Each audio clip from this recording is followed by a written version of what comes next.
President Pro Tem, would you please lead us in the pledge?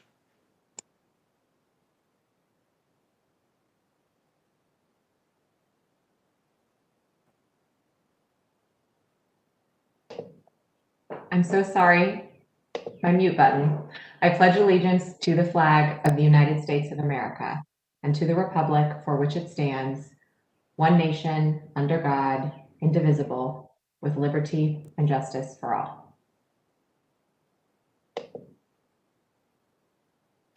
Thank you, Councilmember. This evening, or this afternoon, we were going to have Pastor Frederick Lamar from Family Missionary Baptist Church join us. He was unable to connect due to just technical difficulties. And so I know Councilmember Favor is going to bring a resolution later in resolution hour, but may it be appropriate that we pause as we think about Gun Violence Awareness Month and all of our responsibility and efforts and to make our community safer.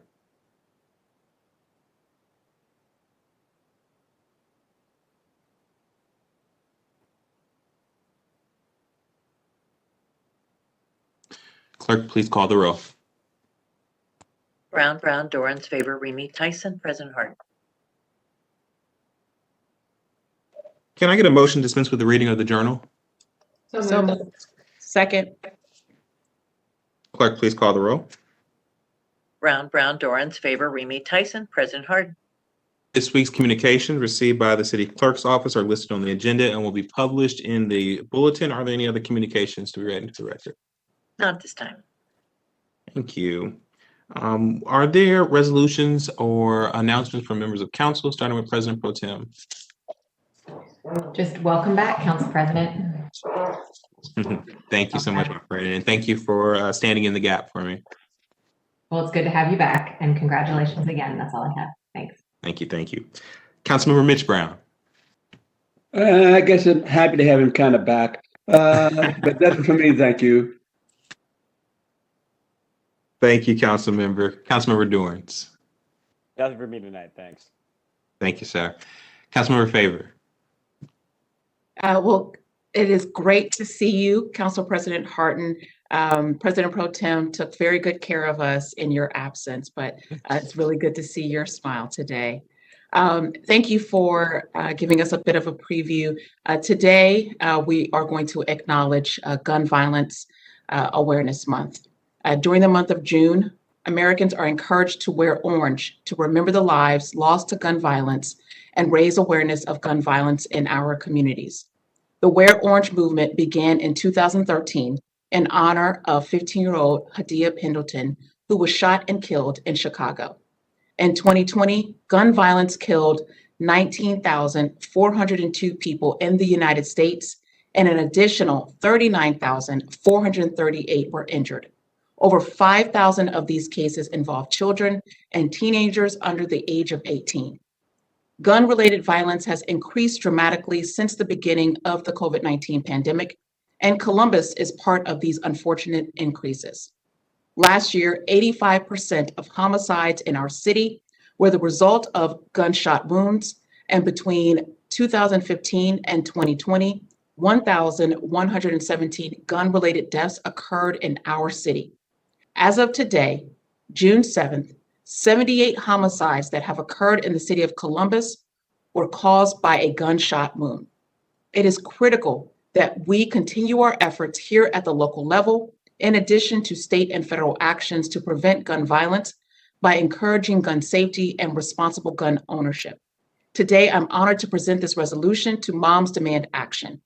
Moms Demand Action is a national organization dedicated to preventing gun violence in communities by encouraging a culture of responsible gun ownership through education and outreach with community, and by advocating for public safety measures aimed at protecting people from gun violence. With that, I'd like to turn it over to Shayla Blanchard and Laura Robertson Boyd to accept this evening's resolution.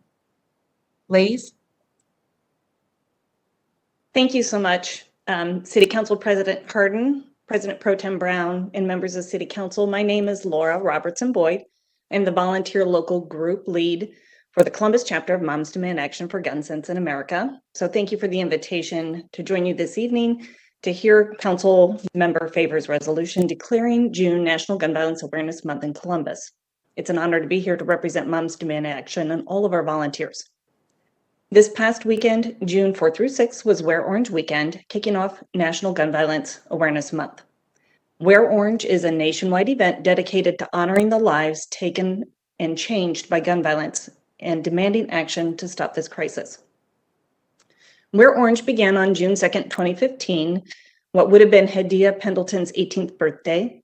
Hadia's friends were looking for a way to honor her after she was shot and killed on a Chicago playground, and they chose the color orange because it's what hunters wear to protect themselves and others. Today, Wear Orange honors Hadia and the more than 100 Americans shot and killed every day, as well as the hundreds more who are wounded. We know that gun violence didn't stop because of COVID-19, and in fact, it worsened. In 2020, the number of people killed by gun violence exceeded 40,000 here in America, the highest rate of gun deaths in 2 decades. Here in Columbus, we saw a record number of homicides in 2020, many of those by guns, and tragically, we're on track to surpass that record in 2021. During Wear Orange Weekend, thousands of grassroots volunteers from Moms Demand Action and Students Demand Action, in collaboration with Everytown for Gun Safety Support Fund, and more than 150 local partners, hosted over 200 events and activities in all 50 states and Washington, D.C., centering the work around survivors of gun violence and community partners whose work directly addresses gun violence prevention in the intersection of racial injustice and other root causes. Here in Columbus, our local group supported community partners in Linden, a community hardest hit by the gun violence epidemic in Columbus. We volunteered for a community cleanup with St. Stephen's Community House in the morning, followed by a community tailgate party hosted by We Are Linden in the afternoon. At the We Are Linden event, we shared stories and remembered loved ones taken by gun violence. So with that, I'd like to turn it over to Shayla Blanchard, the City Gun Violence and Community Outreach Lead for Columbus Moms Demand Action, to share her story as a gun violence survivor. Thank you.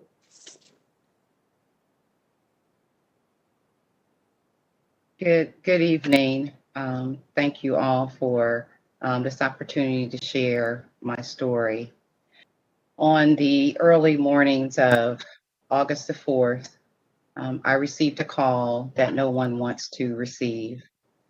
It was after I had been on social media, it was late, and I just saw that the El Paso shooting had occurred, and then the Dayton shooting popped up on my timeline. I'm originally from Springfield, and I've been here in Columbus for 20 years. As I was reading about this, I was hoping and praying that there was no one that I knew, but just praying for both El Paso and the Dayton area overall, but just really hoping that there was no one that I knew that had been affected. Well, a little over an hour later, my best sister friend called me, and I was wondering, why is Nene calling me this time of night? It's 3 o'clock in the morning. So I answered my phone, and she said, Sheila, Monica was killed tonight, and I just wanted to let you know, before this story hits social media, I'm sorry. She and B were there in the Oregon district, and they're both gone, and I'll talk to you. I just wanted you to know. And I said, I'll be there. I'm on my way.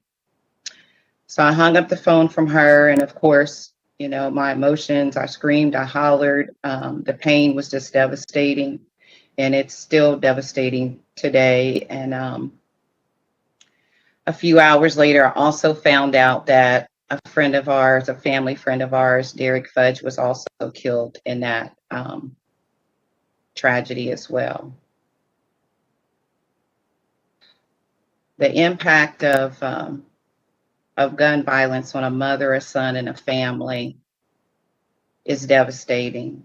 And I don't know if any of you have been affected by that, but it affects each family member processes differently. I'm sorry, we just celebrated her birthday. We miss her dearly. Her birthday was June 3rd, the day before Hadia's, after Hadia's on June 2nd. So it's really emotional right now. It's heartfelt, but for mothers, for her mother, Nene, just getting up out of the bed, and many mothers, all mothers, just sometimes just getting up out of the bed on a daily basis after the loss of a child that has been taken from you through senseless gun violence. It takes their breath away, and it also affects your entire family. The emotional, the mental, the social, and the economic effect and impact that it has on not just only my family, but every family, our communities. It has to stop. From grandparents' rights to trying to manipulate and navigate the logistics of a legal system that is not always so user-friendly. As an auntie and a friend, I could no longer sit by and do nothing. I searched social media after Monica's services, and I ran across a Moms Demand Action video of Brenda Moss, a member who lost her son, and at the Virginia attendance that they had for that year. And right after El Paso, they were still there. So I listened to her cry and the tears, how she spoke to so many thousands in that audience. And it affected me, and I knew I had to do something. So I joined the local group here in Columbus, connected with Crystal Turner, who I'm sure you all possibly may be familiar with, who lost her 2 children here in the Columbus on Parsons Avenue. So I joined Moms in order to take action. I had to go into action. That's how I fueled my pain and continue to fuel my pain through passion and purpose to give back and to support mothers, because some of them can't speak. You know, there's mothers and there's fathers and there's others that just cannot speak up through their pain. So I speak and others speak on their behalf. Since that situation, Governor DeWine came to Dayton. He said he was going to do something. And the things that I found that happened in Ohio since then, Stand Your Ground was passed. That was part of the do something. Arming teachers. Ohio legislation is wanting to arm teachers in the classroom with very minimal, less than 8 hours of training. That's what's been the do something that I've seen. Permitless carry has been introduced, pushing back on requiring background checks on all gun sales and not closing the loopholes. That's what I've seen has happened.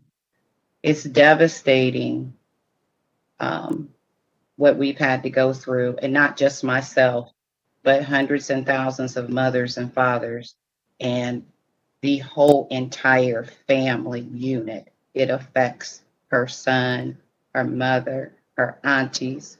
It affects everyone. It affects our community. It affects the economics, the social. So I thank you for allowing me to share my story today. And I pray enough is enough, and that we will make that change. And it's a pleasure to work with the other community advocates in the Columbus area throughout Central Ohio. Thank you. Thank you, ladies. Ms. Blanchard, thank you so much for sharing your story with us, for being so candid, and the way in which you convey your experience with gun violence. I know that was not easy for you to share on this platform, but I, for one, am very grateful for you and your strength to be able to do that today. I also want to say thank you for allowing your pain to become your purpose, and for you to be able to stand up on behalf of mothers, fathers, aunts, and uncles, family members who don't have the strength to stand up and fight for their loved ones who are lost at the hands of gun violence. So thank you for that. Before I move for adoption, are there any comments by my colleagues? Well, ladies, yes, Councilmember Tyson. Councilmember Favor, thank you for bringing this resolution to the floor, and certainly want to say thank you to the 2 speakers that shared information today, And certainly our hearts and prayers. I'm glad we took a moment in silence to think about gun violence and families affected by it. But truly, again, we'll be praying for you and your families, as we know that, you know, this is hard. And so just praying for you as you move through this process. So thank you, Councilmember Favor. Absolutely. Thank you, Councilmember Tyson. Ladies, thank you so much for your time and your advocacy this evening. With that, I'd move for adoption. Second. Clerk, please call the roll. Brown, Dorans, favor, Remy, Tyson, President Harden. Resolution is adopted. Thank you. Thank you so much. Council President Hart, just a few announcements to make this Sure. evening. On June 19, 2021, a request for proposals for the Housing for All Community Education Program will be released. My office is seeking a provider to assist City Council in educating tenants, landlords, and community members on the 3 recent changes to the city's housing code that include source of income, rental receipt, and renter's choice. The legislation is slated to go into effect on September 1st, and the educational period will help inform the community about these changes. Additionally, on June 16th at 3:30 p.m., interested parties can attend the pre-bidders conference to ask questions and learn more about the program. Please contact my legislative aide, Tynesha Harden, with any questions at tyharden@columbus.gov. On June 17th at 4:30 p.m., I will host a public hearing along with Councilmember Tyson regarding the creation of the East Franklinton Special Parking Area. The hearing will be live on City Council's Facebook page and the City of Columbus's YouTube page. Those interested in submitting testimony can contact my legislative assistant, Anissa Lieben, at aaliban@columbus.gov. And also on June 17th at 6 p.m., I will host another public hearing regarding changes to the city's junk motor vehicle code. This hearing will be live on City Council's Facebook page and the City of Columbus's YouTube page. Those interested in submitting testimony can contact my legislative assistant, Anissa Lieben, at aaliban@columbus.gov. Thank you, Council President Harden. That's all I have. Thank you, Councilmember Favor. Councilmember Remy. Thank you very much, Council President Harden. And I'll join my colleagues in saying welcome back. We're still working on the council daycare as our family has gotten larger. So it's great to have you back in the president's seat. I just have a couple of announcements to bring to everyone's attention.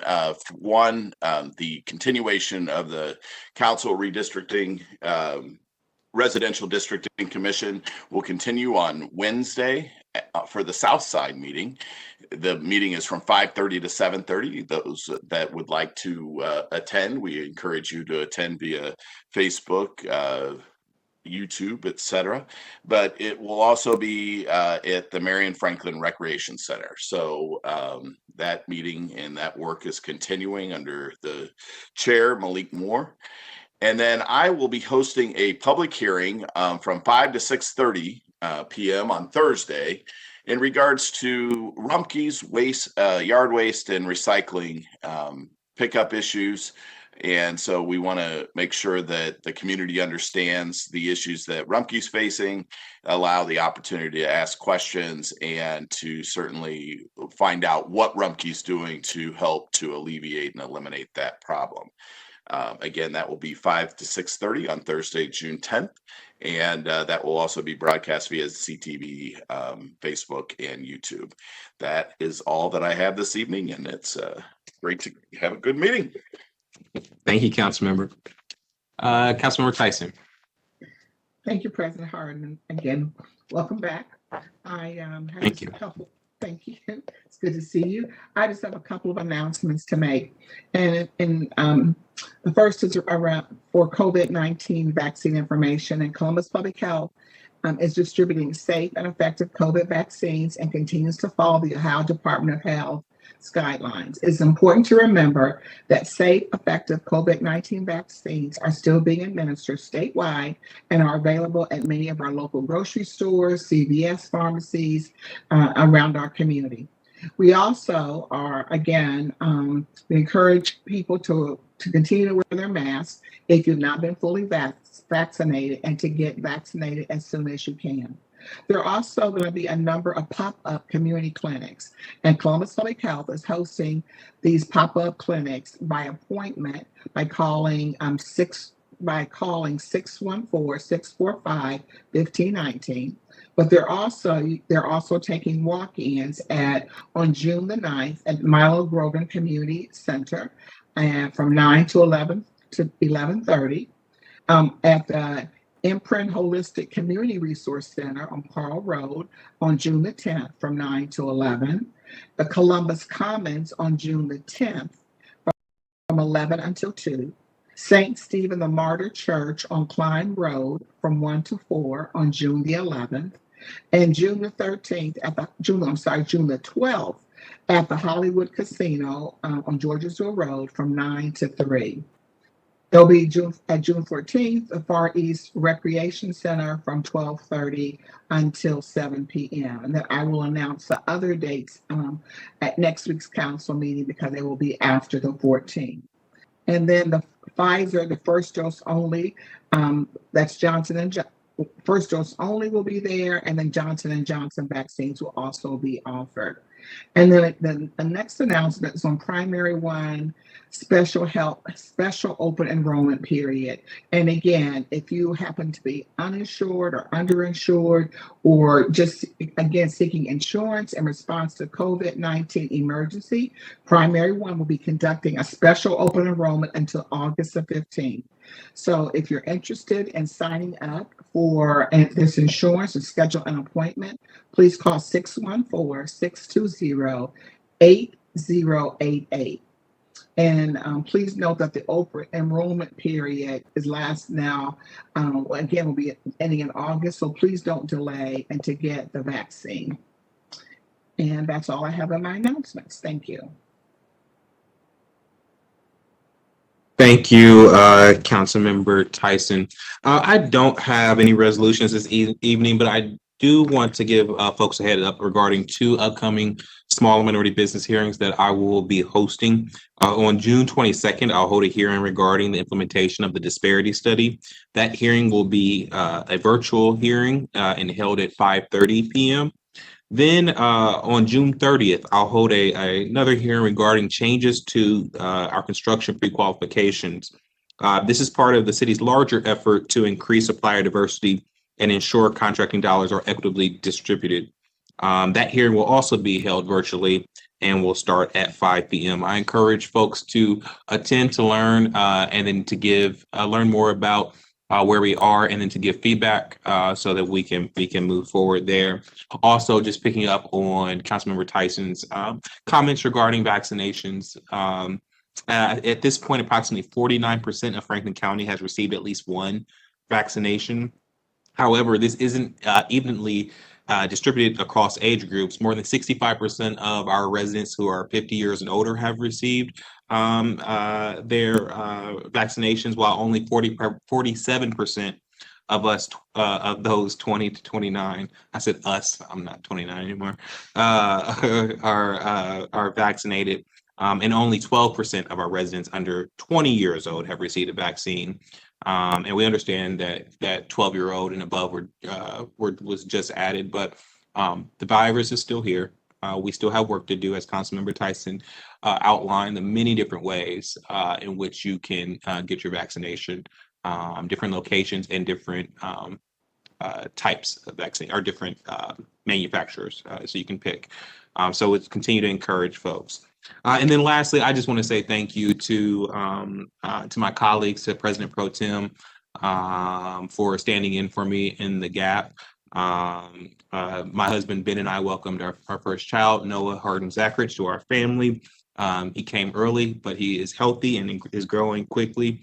I am also grateful to my staff, my team, Mike Brown, Linda Capobianco, Zach Davidson, Stanley, and all these other folks who really stood in the gap for me in the 5 weeks that I was able to spend at home with my family. And lastly, thank you to the Columbus community. I have not been out there, have not done any events, but I am looking forward to getting back out there. I'm very grateful for the luxury to spend that time with my son. So I'm very grateful.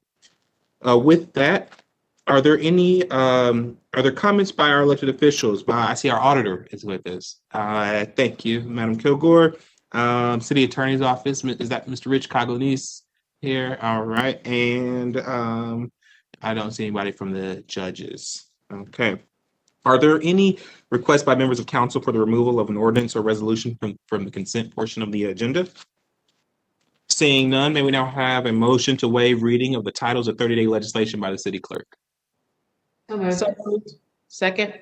Clerk, please call the roll. Brown, Dorans, favor, Remy, Tyson, President Harden. Thank you. Will the clerk now read into the record the ordinance numbers of 30-day legislation on this evening's agenda? Finance Committee ordinances 1194 and 1355-2021. Recreation and Parks Committee ordinance 930-2021. Public Safety Committee ordinances 1223 and 1307-2021. Public Utilities Committee ordinances 296, 1152, 1226, 1238, 1248, 1262, 1291, and 1347-2021. Public Service and Transportation Committee ordinance 1304-2021. Economic Development Committee ordinances 1359 and 1369-2021. Rules and Reference Committee ordinance 998-2021. And Zoning Committee ordinances 1387, 1406, and 856-2021. Thank you, Madam Clerk. The following ordinance appear on our agenda as consent action. Will the clerk now read those into the record? Finance Committee ordinances 964, 1051, 1176, 1177, 1230, 1236, 1260, and 1374-2021. Recreation and Parks Committee ordinances 934 and 1185-2021. Public Safety Committee ordinances 266, 1271, 1290, 1323, 1326-2021.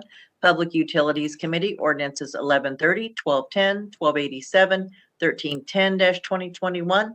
Public Service and Transportation Committee Resolution 86X-2021, ordinances 990, 1078, 1113, 1202, 1227, 1229, 1234, 1241, 1245, 1252, 1269, 1273, 1282, 1288, 1289, 1336, 1338-2021. Housing Committee ordinances 1274, 1278, 1284, 1285, and 1348-2021. Criminal Justice and Judiciary Committee ordinances 1180, 1425, and 1476-2021. Economic Development Committee ordinance 1367-2021. Administration Committee ordinances 1239 and 1333-2021. Appointments from the Mayor's Office numbered A0115, 116, and 117-2021. Thank you, Madam Clerk. Are there any questions or comments from our colleagues on the consent portion of the agenda?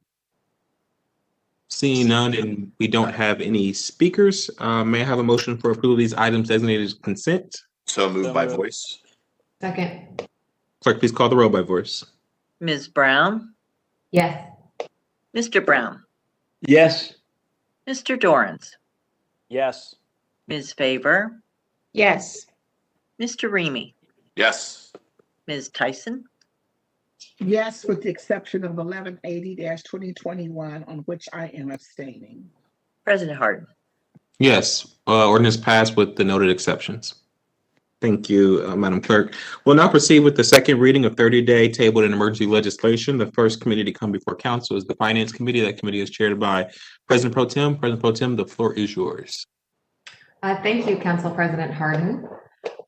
Tonight in Finance, we have ordinance 1120-2021 to amend the 2020 capital improvement budget to authorize the Director of Finance and Management to enter into a contract on behalf of the Office of Construction Management with Columbus Asphalt Paving Incorporated for a parking lot expansion at 1410 Cleveland Avenue, to authorize the transfer and expenditure of $212,030 between projects within the Construction Management Capital Improvement Fund, to waive the competitive bidding provisions of Columbus City Code and to declare an emergency.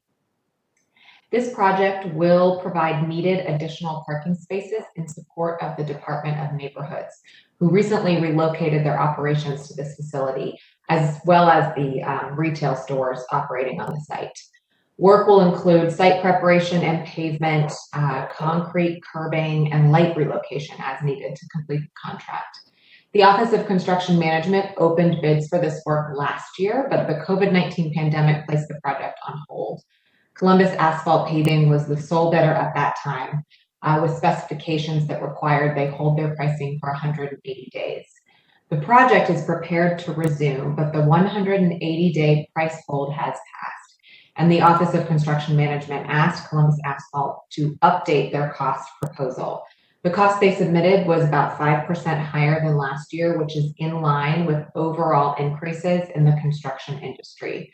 So to avoid further delay, Construction Management is requesting a waiver to award the contract under the new pricing to Columbus Asphalt Paving as the original sole responsive bidder.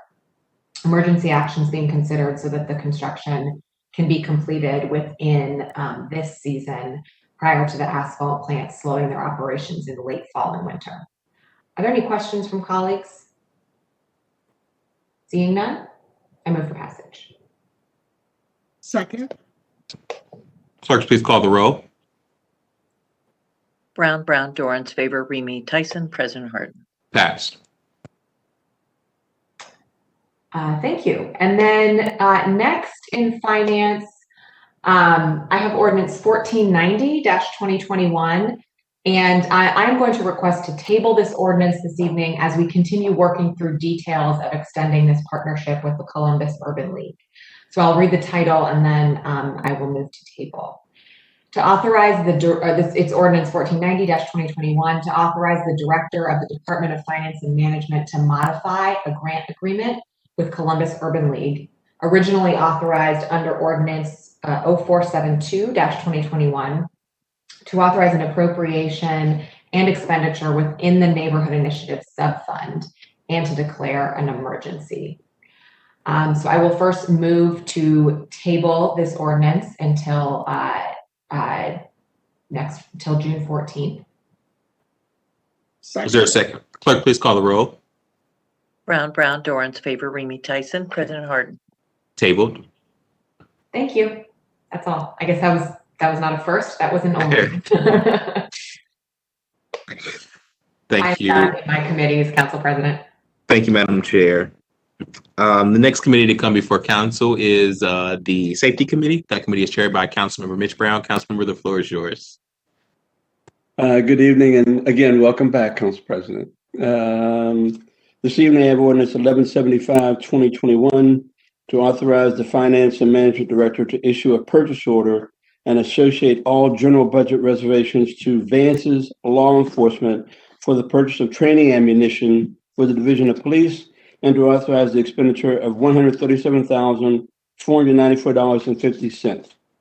This evening, I have Director Pettis, who I believe has Deputy Chief Bash, who can speak to the relationship regarding training ammunition versus service ammunition.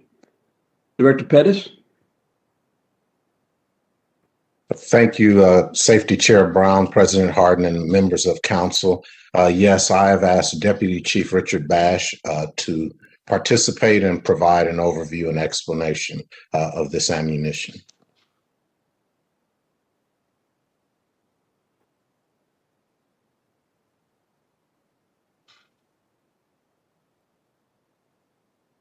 Deputy Chief Bash, are you with us?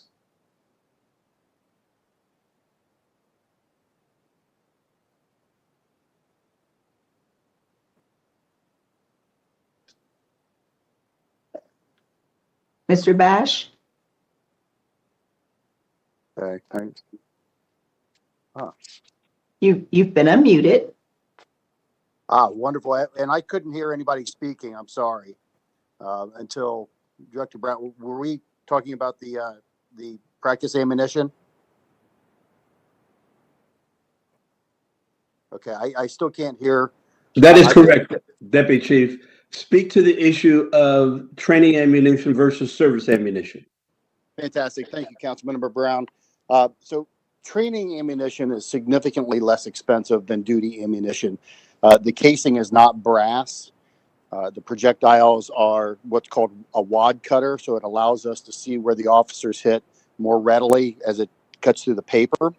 And because we have to spend so many rounds in training police officers, not just recruits, but also officers who are currently on duty, we need to have a significantly less expensive round to shoot thousands upon thousands of rounds.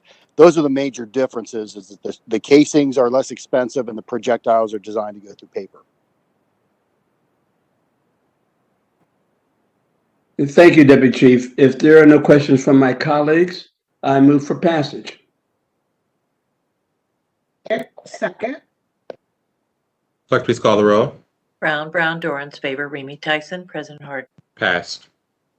Also, I have ordinance 1266, 2021 to authorize an appropriation of $557,421 from the unappropriated balance of the Law Enforcement Contraband Seizure Fund to the Division of Police to fund travel, training needs, software maintenance, licenses, maintenance services, and protective shields for our Division of Police. Again, Deputy Chief Bash, would you speak to the value of the expenditures regarding the licenses and the maintenance services and the software maintenance for the Division of Police, sir? Thank you, Councilmember Brown. So these seizure funds allow us to make purchases outside the general funding, and these purchases are significantly expensive, predominantly aimed at our digital forensics unit. As you well know, computers, cell phones, there are significant amounts of criminal conduct being done on electronic devices, and this enables us to get the needed evidence, whether it be child pornography or evidence of fraud from these devices. This is an extremely expensive concept, not just for the equipment and software needed, but for the training, ongoing training for all of these officers. And then we have to have maintenance agreements, and that's predominantly what we're spending here this year, to make sure that the equipment that we purchased in years past have the proper maintenance and warranty extensions that we need, so that we don't have to make it further great expenditures down the road. Again, if there are no questions from my colleagues for Deputy Chief Bash, I move for passage. Second. Clerk, please call the roll on ordinance 1256. Brown, Dorans, favor, Remy, Tyson, President Harden. Passed. Thank you. Also tonight, I have ordinance 1379, 2021 to authorize the Director of the Department of Public Safety on behalf of the Division of Fire to establish a purchase order with a Make a Point Apparel Printing LLC for the purchase of customized T-shirts for Citizen Responder Program, to authorize an appropriation expenditure of $2,475 within the Public Safety Initiative Subfund, and to declare an emergency. Director Pettis, I know you also have available to us this evening Captain Parrish, who will speak to this legislation and the following legislation. And I'm comfortable to say that I know my colleague of Shayla Favor will appreciate what the objectives are regarding both these pieces of legislation.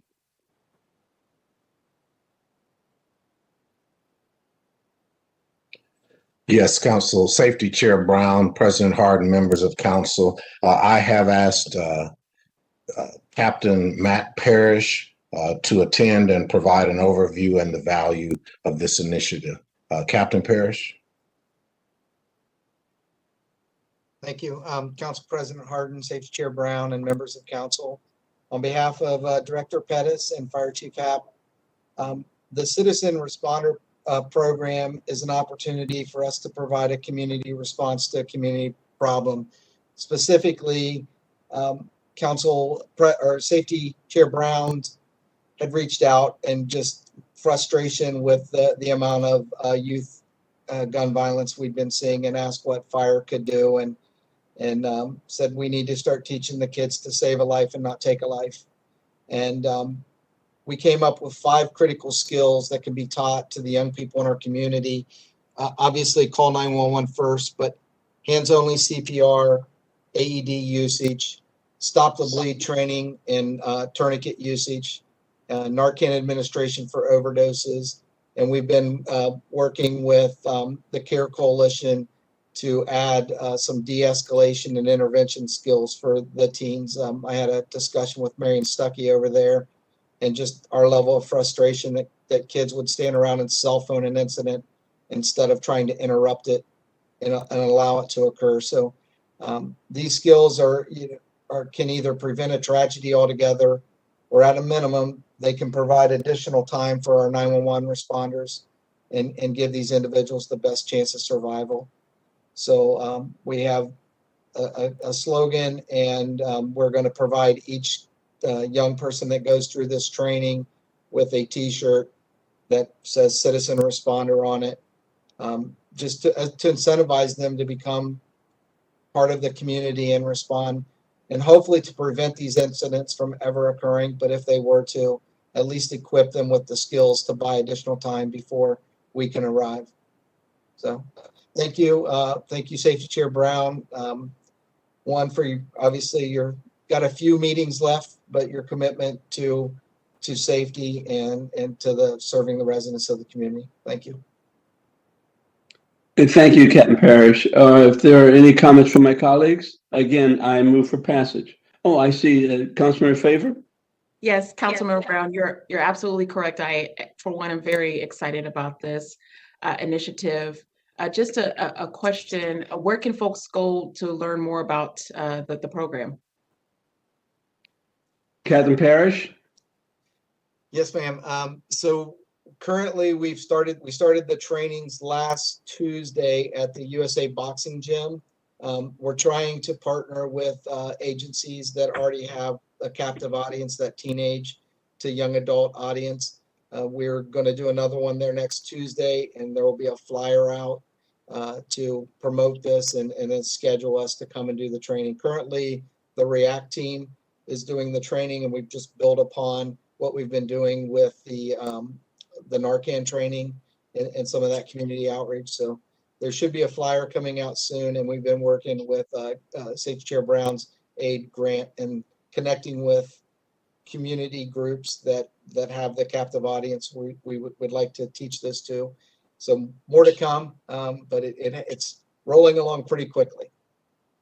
Thank you so much. And Councilmember Brown, thank you for bringing this important and timely piece of legislation to the floor. Happy to promote, get the word out to our agencies and folks on the ground to make sure that our residents are aware of this great program. Thank you. Thank you. Councilmember Tyson? Thank you, Councilmember Brown. Before I second your ordinance, but again, I think this is a great program, and I think there's lots of opportunities to partner with our nonprofit organizations that are working with young people, and especially the programs that this summer, there'll be a number of programs. So I know that Marion Stuckey and her team will be quite busy, because I think changing the perspective as opposed to filming incidents is to be able to be some responders to help save a life. I think it's a great idea. So thank you so much for this ordinance and working with Marion and the fire department to think outside the box and create new programs. And I'll move for second, I guess, and I'll second it. Thank you, Councilmember Tyson, and to my council colleagues and to the community. The objective here, as you've heard from Captain Parrish, is to save a life, don't take a life. Our young people have been so actively engaged, unfortunately, in trauma. As you already heard from Councilmember Favor in the beginning with regards to acknowledging a resolution about gun violence. We have entirely too much gun violence. But also you heard Captain Parrish acknowledge the fact that we have folks standing around videoing the situation with their cell phones instead of trying to take care of the person who has been injured. We want them to feel that they have the knowledge, at least to intervene immediately until our fire division and/or our police officers can respond to try and save a life. That's what the objective is. So with that, again, I move for passage. Second.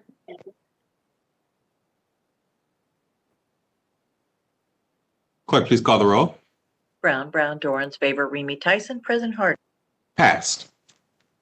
Also, I have in a companion piece, which is 1426-2021, to authorize the appropriation of $19,960 in the Public Safety Initiative Subfund to the Department of Public Safety on behalf of the Columbus Division of Fire in order to train youth in the Citizen Responder Program how to provide life-saving care prior to emergency medical personnel's arrival, and to purchase tourniquets, and to assist with staff time and training, and to declare an emergency.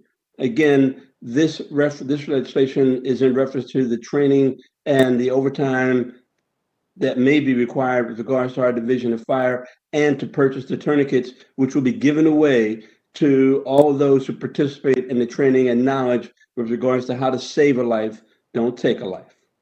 Again, I move for passage unless there's any questions from my colleagues. Second. Clerk, please call the roll. Brown, Dorans, favor, Remy, Tyson, President Harden. Passed. Thank you. Council President, with your approval, may I move on to Veterans and Senior Affairs? Please. Thank you. Also tonight, I have an ordinance in the Veterans and Senior Affairs Committee. This evening, ordinance 1376-2021, to authorize the Director of the Department of Finance on behalf of the City Council to enter a nonprofit service contract with the Ohio State University College of Social Work for the Age-Friendly Columbus and Franklin County Initiative, to authorize an appropriation and an expenditure of $100,000 within the Neighborhood Initiative Subfund, and to declare an emergency. Also this evening, I would like to have speak to this issue is Ms. Katie White, the Director of the Age-Friendly Communities at The Ohio State University. Katie, the floor is yours. Thank you, Council Member. Can you hear me? Yes. Great. Good evening, Council President Harden, President Pro Tem Brown, and Council Members Brown, Dorans, Favor, Remy, and Tyson. I am pleased to be here this evening to discuss the work of Age-Friendly Columbus and Franklin County, a program of Ohio State's College of Social Work. Over the last 5 years, your support of the local Age-Friendly initiative has allowed for engagement thousands of older adults across our community, whether through proactive approaches like surveys, focus groups, or walk audits, to rapid mobilization efforts seen through the pandemic. Having your confidence in our work has made it possible to ensure the voices and ideas of older adults are reflected in programs and policies across the city.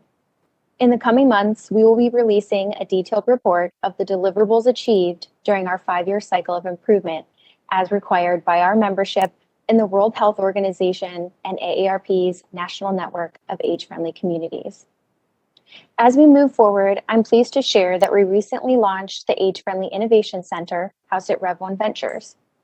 Our work will continue to prioritize the contributions of older adults to improve social, built, and health environments that support livability for people of all ages and abilities.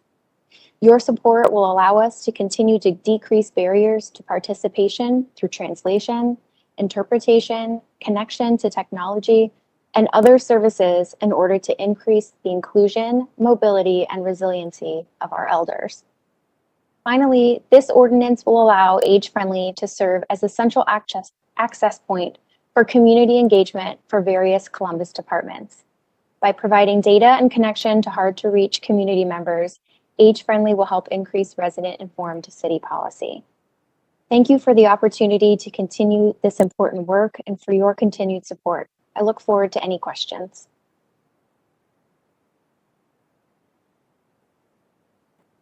Katie, can you also, before I let you go and I call for the vote, speak to the issue about dementia and our senior citizens and the impact that COVID-19 has had upon them? Sure. I don't know if you have a specific piece of that, but of course the pandemic has exacerbated the many challenges associated with individuals with dementia, as well as their caregivers. We know that social isolation has had a hugely detrimental effect, as well as, of course, the digital divide and decreasing access to needed healthcare. Excuse me. So in terms of challenges experienced by individuals with the diagnosis, their caregivers and care partners and family members, we know that COVID has had a major effect on both the health outcomes, financial outcomes, and many of the social connections as well. And thank you, Katie. And again, to point out the importance of individuals reaching out to their senior citizen friends and family members, the isolation that has taken place has been very, very impactful in a negative way. And we have to make sure that we take care of those of us who are not as fortunate and to have someone available that can reach out and help them. So are there any questions from my colleague? Seeing none, I move for passage. Second. Clerk, please call the roll. Brown, Dorans, favor, Remy, Tyson, President Harden. Passed. Council President, that's all the senior citizen has on the agenda tonight. Thank you, Mr. Chair.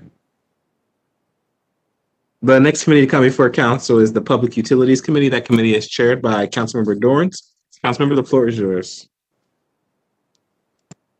Thank you, Council President. This non-senior citizen has one piece of legislation tonight in the Public Utilities Committee. That's ordinance number 1168-2021 to authorize the Director of Public Utilities to enter into a construction contract with Danberg Electrical Corporation for the Circuit 30 Street Lighting Improvements Upgrade Project in the amount of up to $1,081,356.22.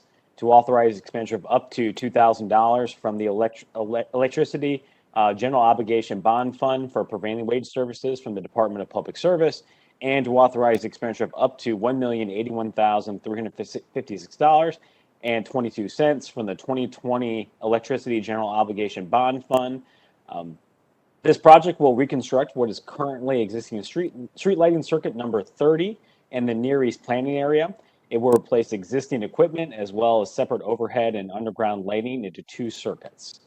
Doing this will improve the reliability of the street lighting within the project area. All new lighting will be LED, and the existing lighting will be converted to LED lighting, which will result in energy consumption savings for the city. Do any of my colleagues have any questions or comments?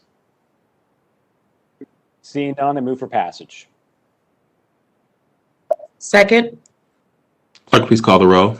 Brown, Dorans, favor, Remy, Tyson, President Harden. Passed. Thank you. With your permission, I'd like to move on to the Technology Committee. Please. Thank you, sir.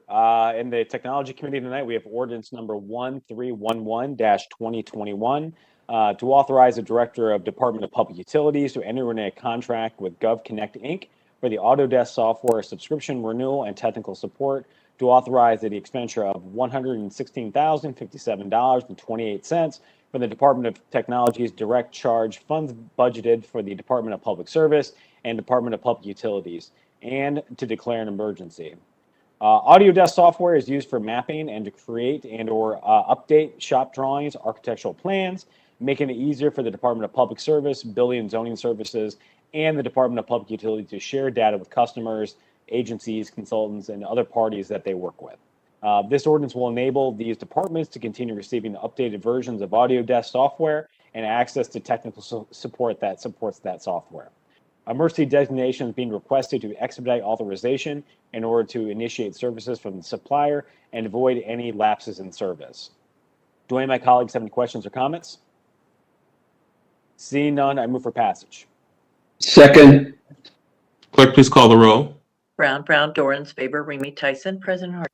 Passed. Thank you, Council President. That's all I have in my committees this evening. Thank you, Mr. Chair. The next committee to come before council is the Public Service and Transportation Committee. This committee is chaired by Councilmember Favorite. Councilmember, the floor is yours.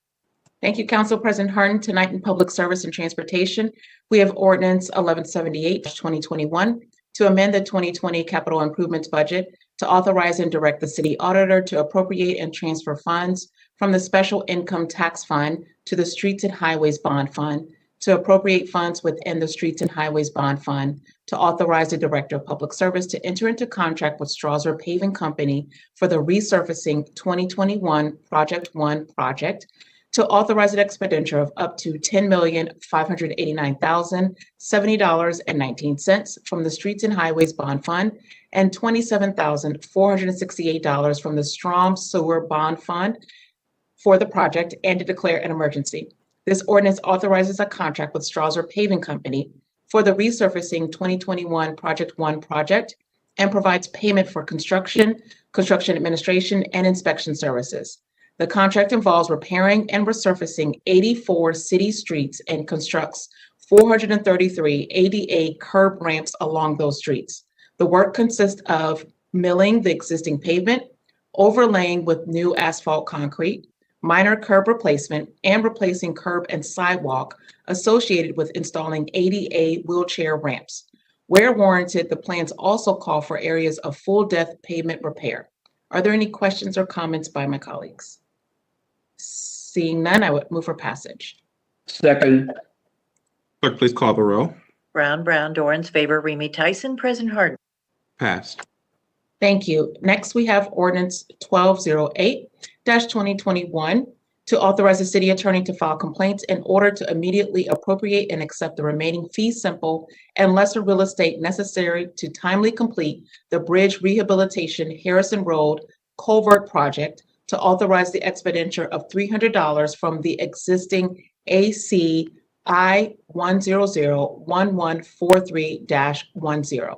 The Department of Public Service is performing the bridge rehabilitation Harrison Road culvert project. In order to timely complete the project, this ordinance authorizes the city attorney to acquire the remaining fee simple title and lesser real estate located in the vicinity of Harrison Road over Dry Run located east of Hague Avenue. Once completed, the project will be open to the public. Are there any questions or comments by my colleagues? Seeing none, I would move for passage. Second. Clerk, please call the row. Brown, Dorans, favor, Remy Tyson, President Harden. Passed.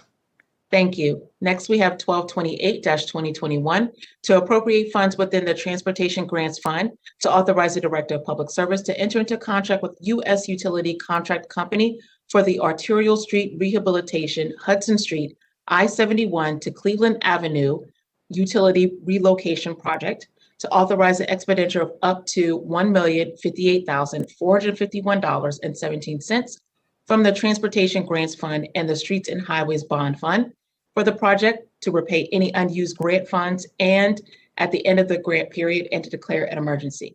This ordinance authorizes a construction contract with U.S. Utility Contractor Company for the Arterial Street Rehabilitation Hudson Street I-71 to Cleveland Avenue project to be performed, in the South Linden community.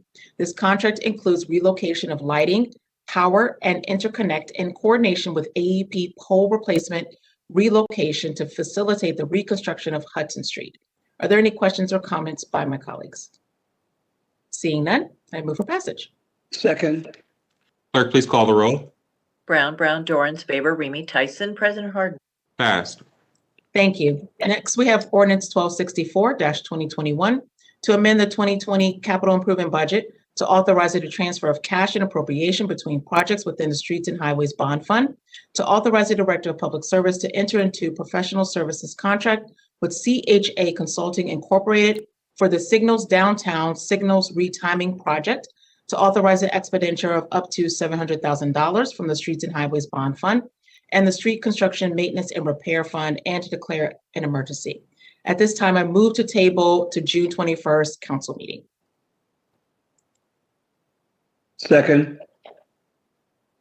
Clerk, please call the row. Brown, Dorans, favor, Remy Tyson, President Harden. Table to the 21st. Thank you.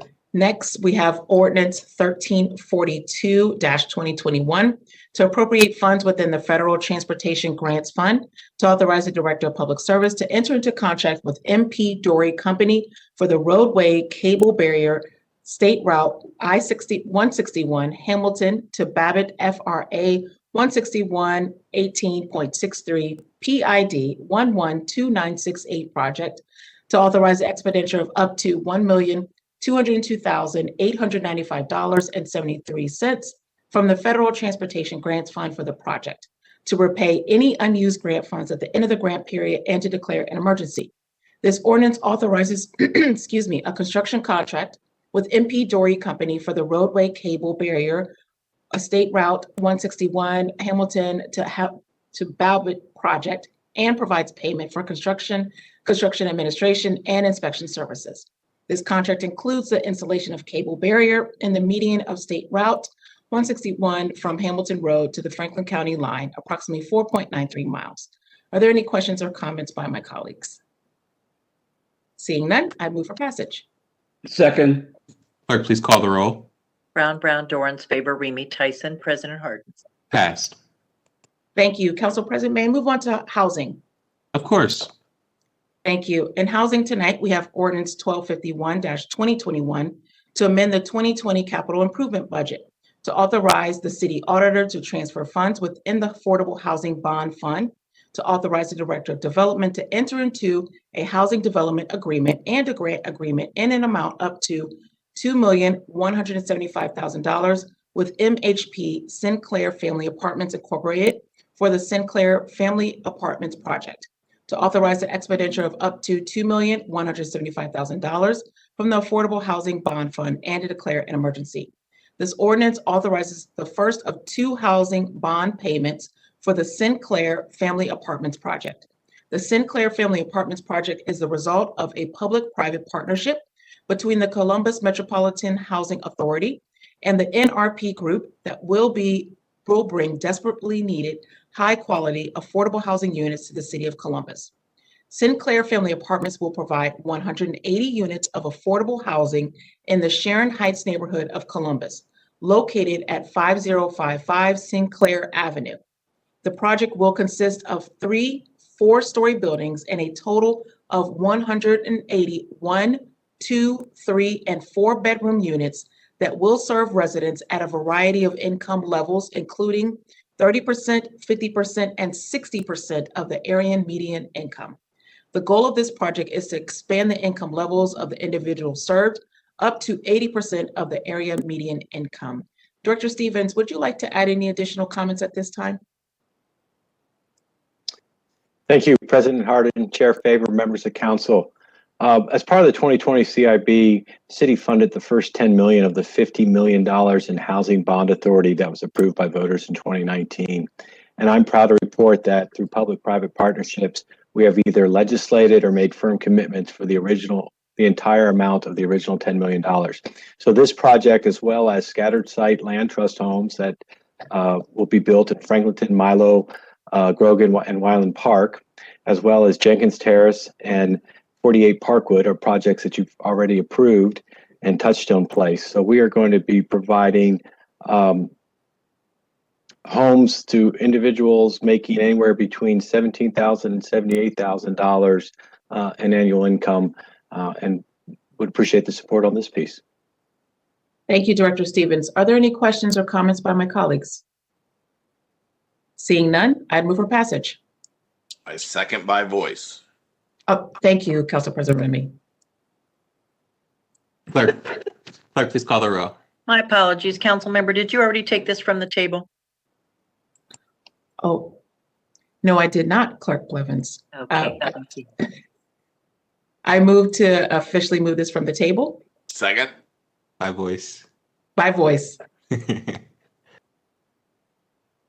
Ms. Clerk, please call the Brown? roll. Yeah. Ms. Brown? Ms. Brown? Yes. Yes. Mr. Brown?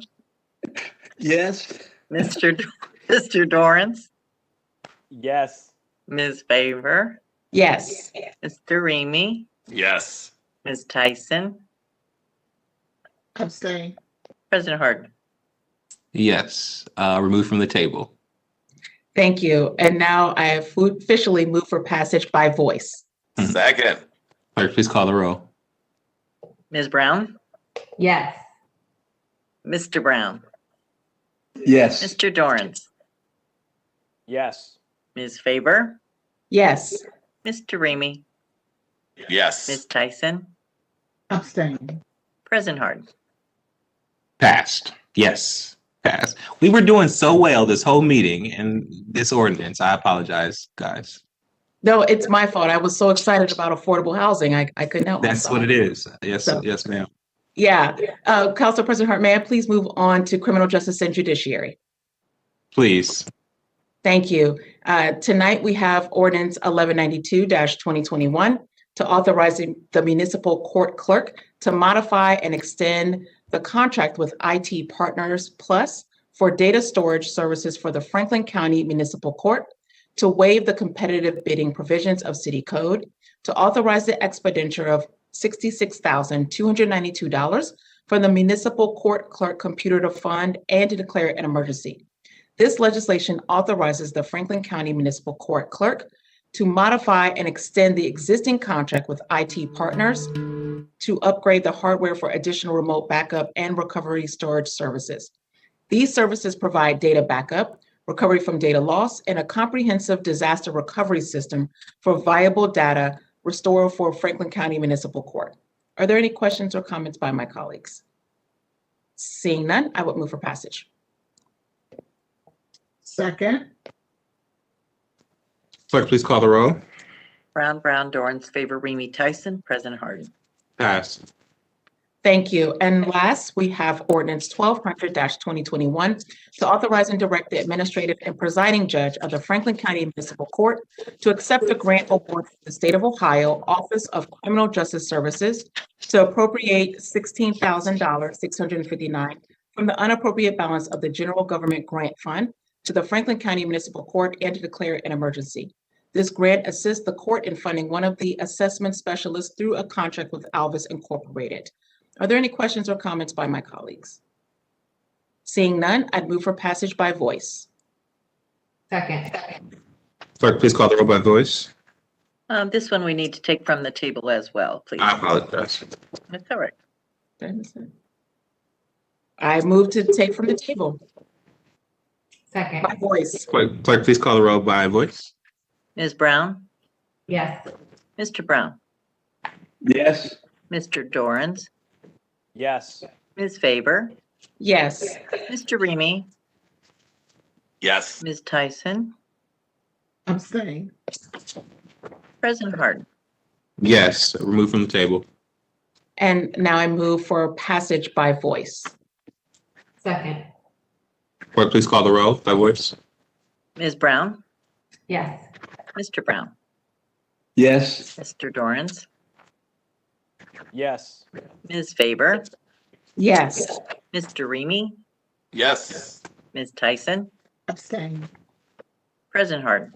Yes, ordinance is passed. Thank you. That is all I have in my committees this evening. Thank you, Madam Chair.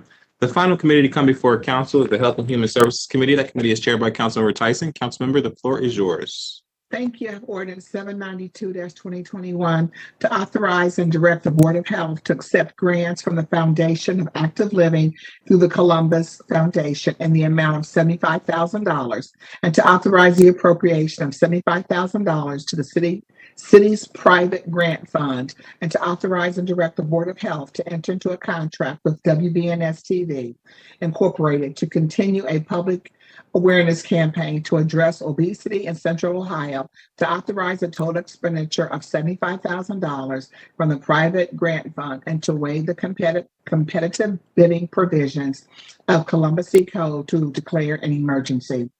Columbus Public Health is seeking to continue their partnership with 10 TV Thrive Together, previously known as Commit to Be Fit, is the only media-driven public awareness campaign in Central Ohio developed to improve the health of our community. In partnership with Metro Parks and Giant Eagle, Columbus Public Health will inform viewers and readers with practical hands-on information utilizing 10 TV's Facebook, Twitter pages, on-air news, and on-air promotional spots, providing them with education that they can use to help make the necessary changes to live healthier and active lives. The 10 TV Thrive Together partnership will generate education and engage over 1 million residents in Central Ohio through TV, social media, and digital advertising and programming. Residents will be served by receiving health and wellness information to improve their overall health and well-being. And if you have any questions about this campaign, you can contact Kelly Newman at Columbus Public Health. If there are no questions or comments from my colleagues, I move for passage.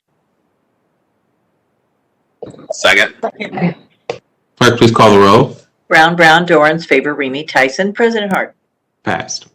Thank you. The next ordinance is ordinance 1019-2021 to authorize the Board of Health to enter into a contract with the Saunders Company, LLC, to develop a culturally informed media advertising campaign that promotes safe sleep practices, home visiting, and brand awareness of Celebrate One in the amount of $329,550 and to authorize the expenditure of $329,550 from the Health Department grant funds and to declare an emergency.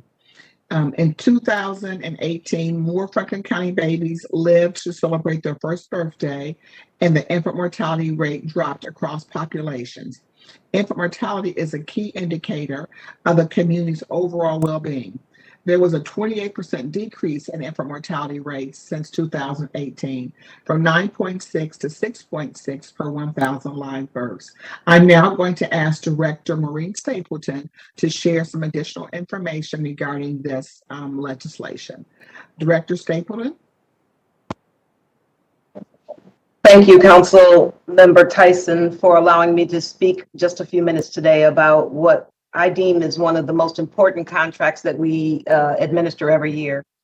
As indicated, this is allowing us to develop culturally informed media relations activities around some really key messages, and they're key messages to specific communities based on the numbers that we are seeing. And as indicated, in 2020, more Franklin County babies lived to celebrate their first birthday than ever before. The infant mortality rate dropped across our population. Infant mortality, as you know, is a key indicator of overall well-being of a community. And over the last 6 years, we have seen a drop from 9.6 to 6.6 per 1,000 live births in 2020. And while that is true, we still see some very alarming numbers in our African American and Black and Brown communities. From 2019 to 2020, the infant mortality rate for non-Hispanic Black babies still remained unchanged at 11.4 infants per 1,000 live births, compared to the non-Hispanic white rate that continued to drop from 2019 to 2020 from 4.3 per 1,000 live births down to 4.1 per 1,000 live births. What does that mean? That means that the disparity between non-Hispanic Black and non-Hispanic white babies is larger than we've ever seen it, even though we have seen an overall decrease in infant mortality. The messages in this campaign that will be managed by Saunders will allow us to get to 35,000 families. Franklin County is home to 17,500 babies that are under the age of 1. And an additional 18,000 babies were born or will be born this year if the trends remain the same. The contract seeks to serve the families of the 17,000 and the 18,000 babies who were born this year, with a special emphasis on babies and families most vulnerable to sleep-related injuries and deaths, and families who stand to benefit most from the care and support of a home visitor throughout their pregnancy and early years of their child's life. In addition to expanding awareness of Celebrate One and of the other services that we provide to ensure that these families are aware of and can connect to a variety of vital pregnancy and perinatal supports available within our community. These communications raise awareness, critical awareness of safe sleep, home visiting, and a variety of other programs that we continue to ensure that our families in Columbus are aware of. And so we are asking for emergency support for this so that we can ensure that we can meet the grant deliverables. This is totally funded by the Franklin County Jobs and Family Services Department. And the ordinance was passed by you on December 7th. Thank you, Director Stapleton. And certainly, could you just share, I know you and I met maybe a couple weeks ago, and you shared some information with me. If you would share it with our viewing and listening audience as it relates to, you've already shared, which we should all be alarmed still with all the work that we're doing. We're still, we are still seeing our infant mortality rate be higher for Black babies, and that's unacceptable. But can you just share the number you gave me? If we could just hit those minimum numbers, what could change we could change the lives of our young Black babies in this community. Yes. So, and I would be happy to forward these charts over to every member of council because they're very, very powerful, and we use them all the time as an example of how the work that we're doing moving forward is so critically important, especially as it relates to non-Hispanic Black babies. We have to accelerate the work that we do in a very equitable way in order to make major impact in infant mortality in our Black and Brown communities. There's a lag between success between non-Hispanic Black and non-Hispanic White babies that's about 37 years. So in 1980, the rate that we were seeing as a region of, and that's 5 states in HRSA, of non-Hispanic White babies, it took 37 years for Black babies to get to that same number. If we do not do something now based on the numbers of folks that we know are growing in our community of Black and Brown status and racial makeup, we will have to literally be in the same position 52 years from now. So the need to accelerate is absolutely critical. And while that sounds like it's a huge piece, it really is not that big of a gap if we work hard and we accelerate the programs that and focus on equity as it relates to providing services to those most in need. And specifically, the second chart that I will send over, it shows that it's really like a four babies per month save. If we can build awareness in our community, and that's why this contract is so important, if we can continue to accelerate programs in our ethnic communities and our Black and Brown communities, and we can continue to work with all of our families to ensure that there's safe sleep, they understand how to put a baby down, they understand the importance of home visiting and having a coach and a partner walk through their pregnancy and their early years with their children. They understand the things that help get them to full term versus having premature babies. We can make that impact. We're talking about 29 to 47 babies per year. That would be only 4 to 5 a month that we would have to save. And so this contract allows us to get that information out into the community so that we can continue to accelerate the messages and accelerate the programming that we are doing in our community across Franklin County. Thank you, Director Stapleton. Again, 45 babies per month. With that, if there are no questions or comments from my colleagues, I move for passage of Ordinance 1019-2021. Second. Thank you. Clerk, please call the roll. Brown, Dorans, favor, Remy, Tyson, President Harden. Passed. Thank you. The next ordinance is Ordinance 1300-2021. It is to authorize and direct the Board of Health to accept grant funds from the U.S. Department of Health and Human Services in the amount of $1,100,000 and any additional funds for implementing enhanced HIV, P&S for Health Department's grant program, to authorize the appropriation of $1,100,000 and any additional funds from the unappropriated balance of the Health Department Grants Fund, and to authorize the city auditor to transfer appropriations between object levels for implementing the enhanced P&S or the Health Department's grants program, and to declare an emergency. Columbus Public Health, in partnership with community leaders, developed a strategy to reduce the number of people living with HIV by 75% in 5 years and 90% in 10 years. Columbus Public Health embraces the Center for Disease Control and Prevention's mantra toward ending the HIV epidemic, which is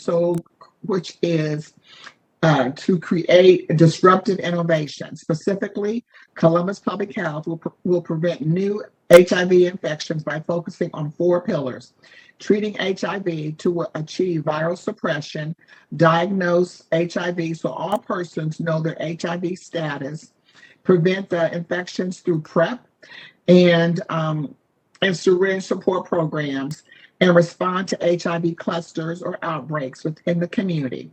This grant specifically focuses on to diagnose and prevent pillars. The ending the HIV pandemic funding is designed to make the healthcare system changes to increasing access to prevention and diagnostic services for people at the higher risk for HIV. The goal is to increase the number of service providers that can provide rapid PrEP initiation and increase by at least 3 non-traditional agencies, emergency departments, and jails that provide routine HIV screening for persons with consistent access to health care. If you have any questions about this program, you can contact Audrey S. Regan at Columbus Public Health or Sean Hubert at Columbus Public Health. So very excited to get these dollars again to suppress HIV in our community. If there are no questions or comments from my colleagues, I move for passage. Second. Clerk, please call the roll. Brown, Dorans, favor, Remy, Tyson, President Harden. Passed. Thank you. And the final ordinance in Health and Human Services this evening is to repeal ordinances 1643-2020 and 1807-2020 pertaining to the wearing of face coverings in response to the spread of COVID-19 and to declare an emergency. Again, the purpose of this ordinance is to repeal the ordinances that I just mentioned, requiring the wearing of face coverings in the city of Columbus in response to the spread of COVID-19. In light of the new guidance issued by the Centers for Disease Control and Prevention for fully vaccinated people and subsequent incorporation of the federal guidance into the Ohio Department of Health Director's second amended order for social distancing, face coverings,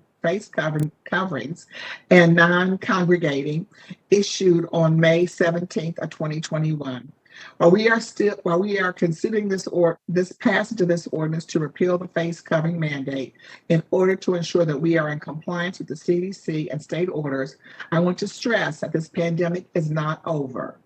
It is not over. We are transitioning to a different stage where the numbers are down and restrictions are being lifted. However, I would encourage people to continue to wear your mask when appropriate, especially if you are not vaccinated. If you are not vaccinated, please get vaccinated.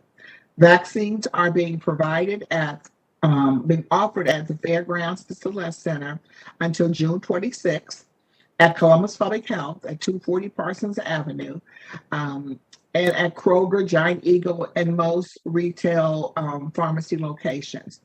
Again, and we should also remember to social distance.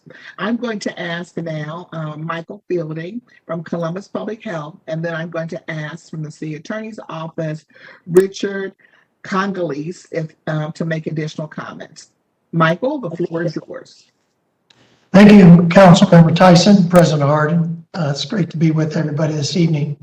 Columbus Public Health agrees it's important for City Council to align city codes so that we provide clear guidance to businesses and residents on who is required to wear face coverings consistent with the CDC guidance, and that it is not in conflict with state law or public health orders.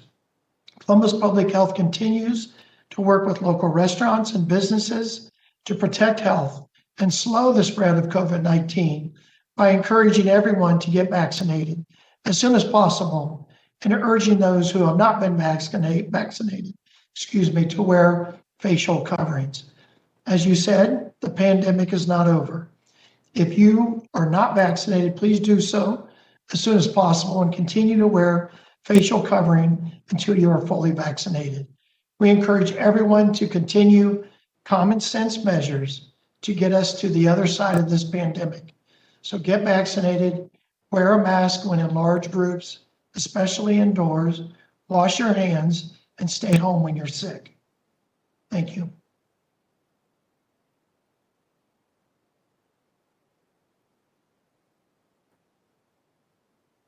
Sorry, Michael. Thank you so very much. And now I'm going to ask if Attorney Richard Congolese, if he would like to make any additional comments.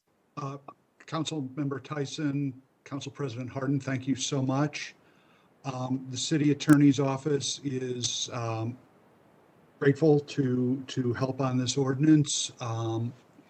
As has been previously said, the new guidance from the CDC and the Ohio Department of Health do not require people who are fully vaccinated to be masked while indoors.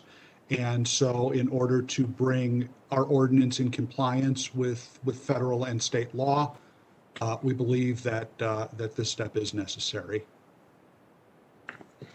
Available to answer any other questions you may have, Councilmember Tyson or anybody else.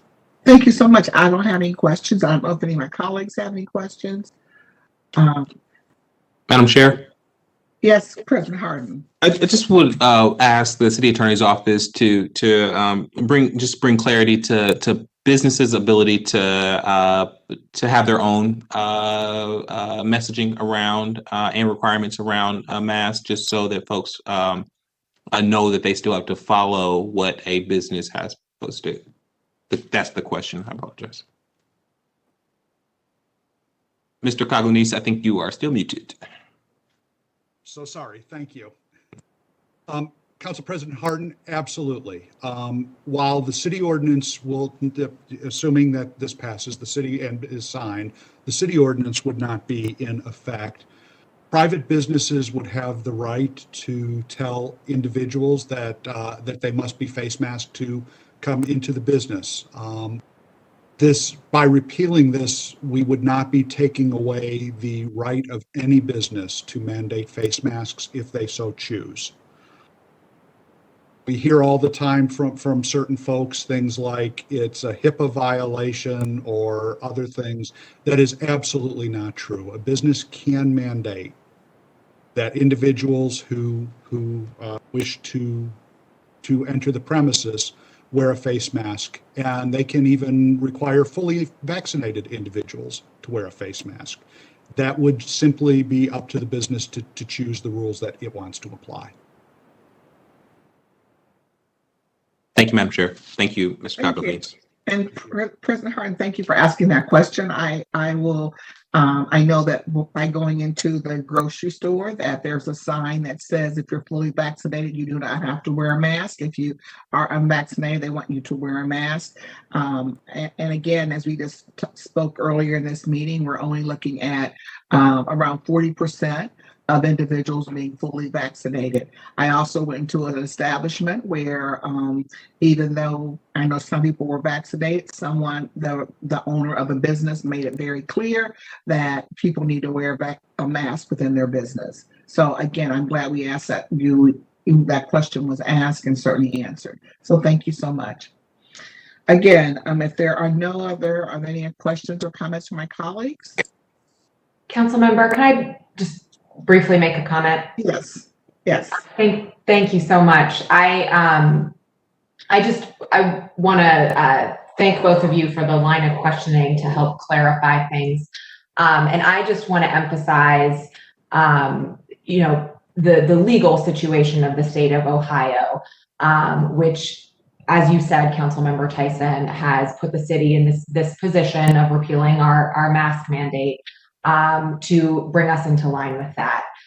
I appreciate the insight into what businesses can do to still enforce masking in their own establishments if they choose. And for anyone who's listening, who's unvaccinated, who has made that choice to be unvaccinated, I would just really ask you to think about those around you who haven't really had access to the vaccine in the way that others of us have.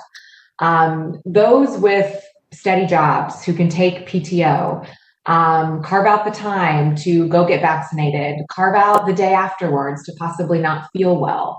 It was not that hard for us to get vaccinated by the time those lines opened up, right? People over 12 could avail themselves of that. But there are a lot of folks in our city where it's not that easy. They haven't necessarily chosen not to get the vaccine because they don't believe in it or anything like that, but because it is harder for them to complete that, or because they're simply not allowed. I feel very appreciative of businesses who choose to ask people to mask still, because I have 3 kids under 6, and it feels a lot safer when we go somewhere where people are still in masks. So I would just ask all of us in Columbus to heed the words of those who already spoke before me about the fact that the pandemic is not over. We are just in a new phase. Many communities in Columbus have yet to reach even the 40% vaccination rate. And frankly, there are many of the communities that were actually hardest hit during this pandemic, both in terms of sickness and death, as well as lost jobs and income. So I just wanted to emphasize that. Thank you, Councilmember Tyson. Thank you, Dr. Roberts, and Columbus Public Health workers and all community partners who continue doing the work to provide vaccinations, especially in new and creative pop-up vaccination type of ways, to make sure vulnerable populations have access, and to really zero in on addressing ongoing disparities in our neighborhoods. Thank you, Council Member. Thank you, President Pro Tem Brown, for those comments. Absolutely. So if there are no other questions, if we vote and we have 6 votes or 7 votes, that means that what would happen is after we would vote on this tonight, it would then go to the mayor, and the mayor, if he signs this right away, this would go in effect right after his signature. So if there are no other questions or comments, I move for passage of Madam Chair, I think Yes. we have a speaker on this piece of legislation. Oh, I didn't. I think it is Mr. Charles Roble. Just give me an Okay. assist. Yeah. Okay, thank you so. I appreciate that. All right, Mr. Roble.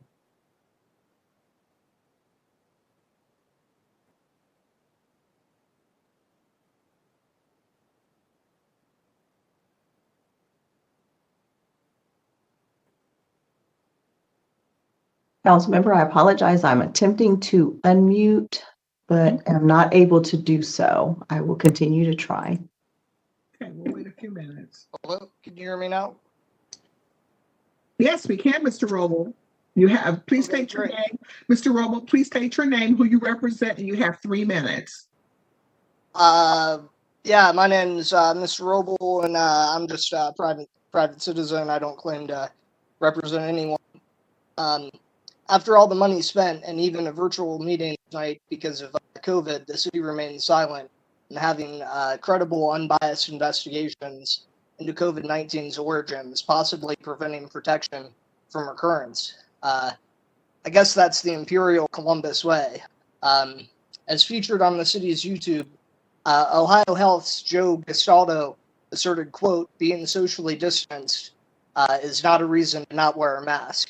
And according to USA Today, MIT research has estimated COVID can travel up to 27 feet. Yet, as seemingly cheered on by Liz Brown's silence, councilpersons Harding and Remy refused to wear masks as required by Ordinance 1643, 2024B at 5 different city council meetings, non-broadcast public comment section.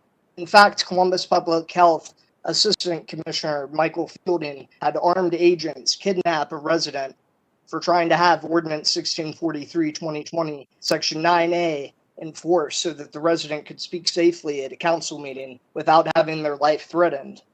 Council continues to refuse to state the distance between the public common area and Harding and Remy's seats, and continues to refuse to share Remy's claimed city attorney opinion that the public common area is not a public area, despite amending Ordinance 1643 via Ordinance 1807. Y'all could have easily constructed a public area to no longer cover the indoor public common area as open to the public. But that is the Twilight Zone nature that y'all have now, repealing the mask ordinance, yet still meeting virtually.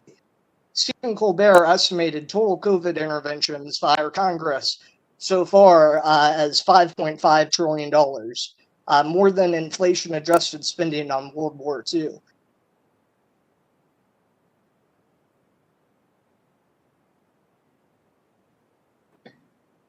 Thank you, Mr. Robo, for coming down and sharing your comments. And certainly, as you know, we are moving forward. People will be returning back to City Hall soon. And so just appreciate your comments and coming down. Thank you so very much. I don't know if anyone has any questions or comments for Mr. Robo.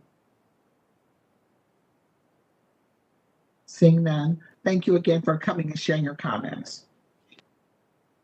Council President Hart, oh, I'm sorry. So now I move for passage. Second.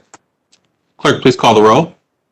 Brown, Dorans, favor, Remy, Tyson, President Harden. Passed. Thank you. That's all. That concludes Health and Human Services, and I'll wait for you, and then we'll be ready to go right into zoning, I think. Awesome. Seeing no further business to come before council, is there a motion to adjourn? So moved. Second. Clerk, please call the roll. Brown, Dorans, favor, Remy, Tyson, President Harden. Meeting is adjourned. We'll take non-agenda speakers after zoning. Councilmember Tyson, do you want to roll or do you want a break? You're muted, but I feel like that was a yes. So no. I'm saying yes, I am ready to roll, but people need a 5-minute break. And that's fine too. Whatever. Members are shaking their heads to roll. All right, Okay. we're good to go when you give it to me. Yeah, all right. Okay, I'm ready whenever you are. Oh, actually, I need a break. I need 1 minute. Sorry. 1 minute. I'll be right back. Okay.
All right.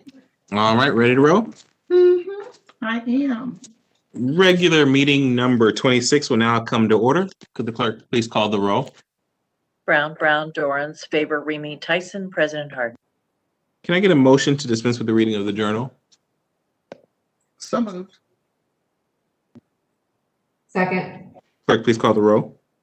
Brown, Dorans, favor, Remy, Tyson, President Harden. We will now go to the zoning committee. Councilmember Tyson chairs that committee. All members serve on the committee.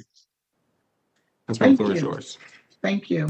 If there are, again, before beginning the zoning agenda, I'll briefly explain the rules of council as pertaining to speaking before council on zonings and variances.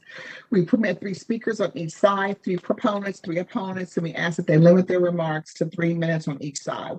And we provide an opportunity for rebuttal from the applicant. On the advice of the city attorney's office, anyone here who wishes to speak for or against any council variance, including staff, must be sworn in prior to getting testimony. We do so prior to beginning the reading of each variance on the agenda. Will the clerk read the ordinance numbers of the legislation on this evening that requires a waiver of second reading? Yes, ordinances 1195-2021, 1292, 1293, 1294, 1319, and 1320-2021. Thank you. I now move to waive second reading. Second. Clerk, please call the roll. Brown, Dorans, favor, Remy, Tyson, President Harden. Waived. Thank you. The first ordinance is 1195-2021 to rezone 5770 Carl Road, being 1.1 acres located on the southeast corner of Carl Road and Carl Court from C2 commercial district and C4 commercial district to CPD commercial plan development district. And the applicant is 480 Properties LLC, in care of attorney David Hodge. The proposed use is a commercial development. The city department's recommendation is approval, and the Northland Community Council's recommendation was also approval at 14-0. If there are no questions or comments, I move for passage. Second.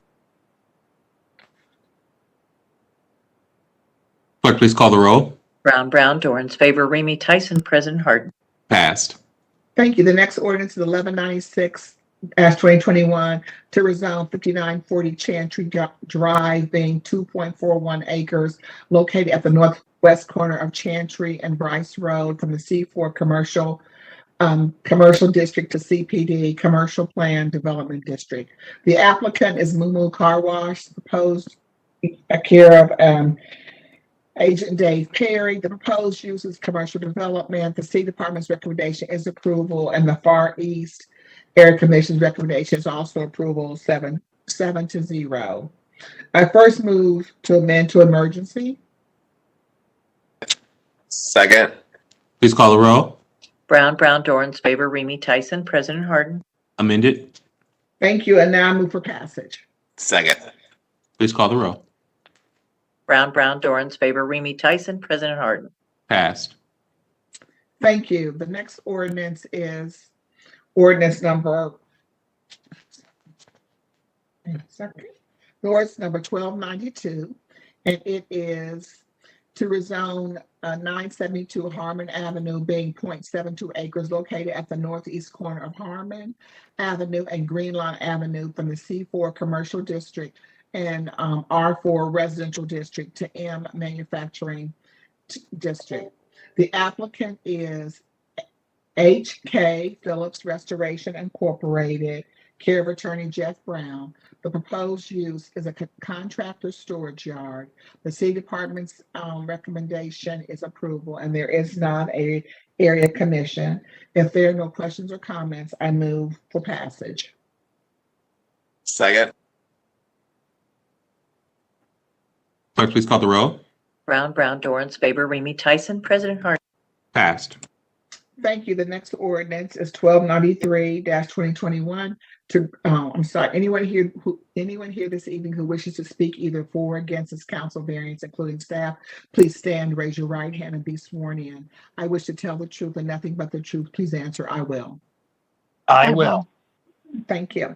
Ordinance number 1293-2021 to grant a variance from provisions of sections 3312.09 aisle, 3312.21 landscaping and screening, 3312.27 parking setback line, 3362.24 building lines in the M manufacturing district, 3362.27 B1 to height and area regulations, and 3362.41 storage of Columbus codes for property located at 972 Harmon Avenue to permit reduced development standards for a contractor's office and storage in the M manufacturing district.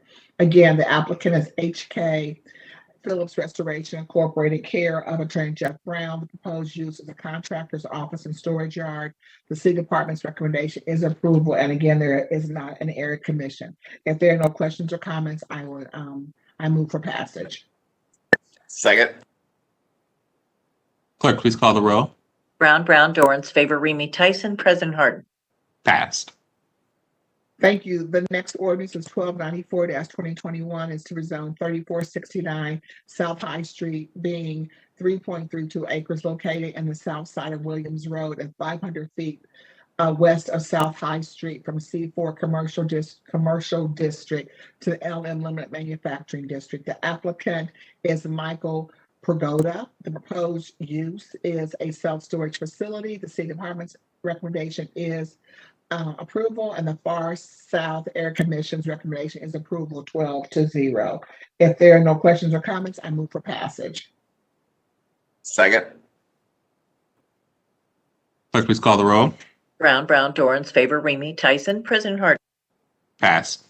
Thank you. The next ordinance is 1301-2021 to rezone 6051 Sawmill Road, being 1.39 acres located on the west side of Sawmill Road, 262 feet north of Crier Drive from CPD, Commercial Plan Development District, to CPD, Commercial Plan Development District. The applicant is Chick-fil-A Incorporated, and the agent is Alan Wiley, and the proposed use is a building expansion for an existing fast food establishment. The city department's recommendation is approval, and the Northwest Civic Association's recommendation is approval 5-0. And I first would like to amend to emergency. Second. Clerk, please call the roll. Brown, Dorans, favor, Remy, Tyson, President Harden. Amended. Thank you, and now I move for passage. Second. Clerk, please call the roll. Brown, Dorans, favor, Remy, Tyson, President Harden. Passed. Thank you. Anyone here this evening who wishes to speak either for or against this council variance, including staff, please stand, raise your right hand, and be sworn in.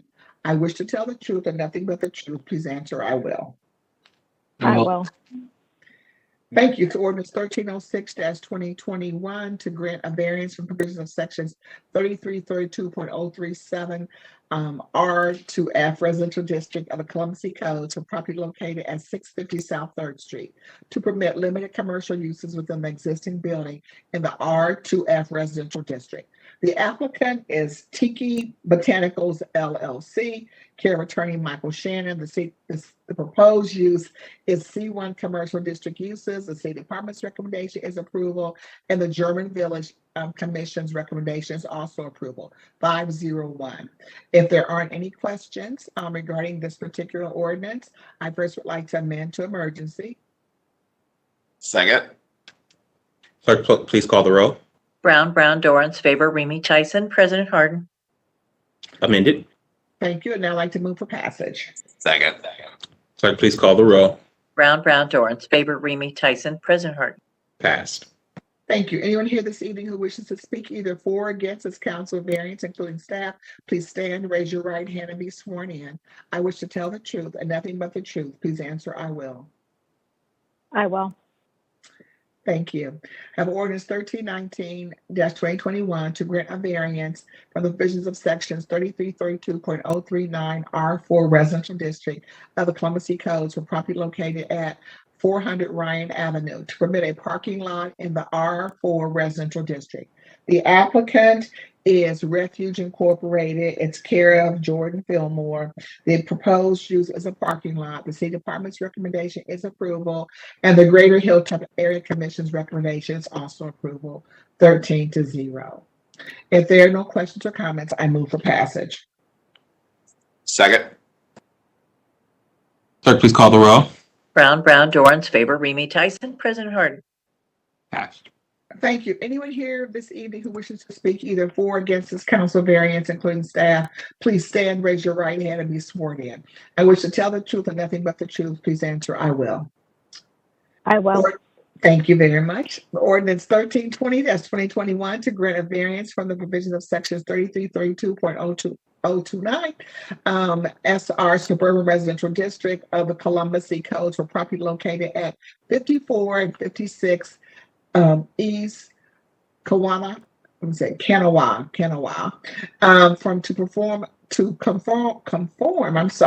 a 2-unit dwelling in the SR Suburban Residential District.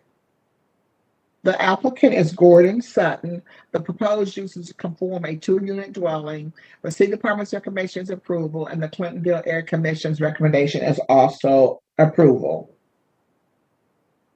If there are no questions or comments, I move for passage. Second. Clerk, please call the row. Brown, Dorans, favor, Remy, Tyson, President Harden. Passed.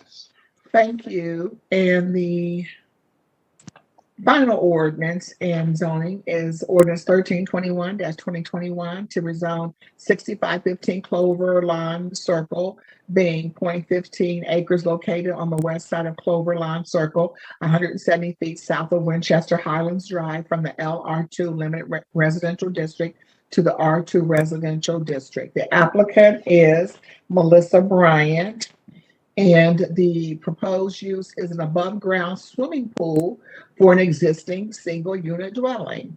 The city department's recommendation is approval. The Greater Southeast Area Commission's recommendation is also approval. If there are no questions or comments, I first move to amend to emergency. Second. Clerk, please call the row. Brown, Dorans, favor, Remy, Tyson, President Harden. Thank Amended. you. And now I move. Thank you. And now I move for passage. Second. Clerk, please call the row. Brown, Dorans, favor, Remy, Tyson, President Harden. Passed. Thank you. And that concludes the zoning agenda this evening. Thank you, Madam Chair. Seeing no further business to come before the zoning committee, is there a motion to adjourn? So moved. Second. Clerk, please call the row. Brown, Dorans, favor, Remy, Tyson, President Harden. Meeting is adjourned. We have two non-agenda speakers that we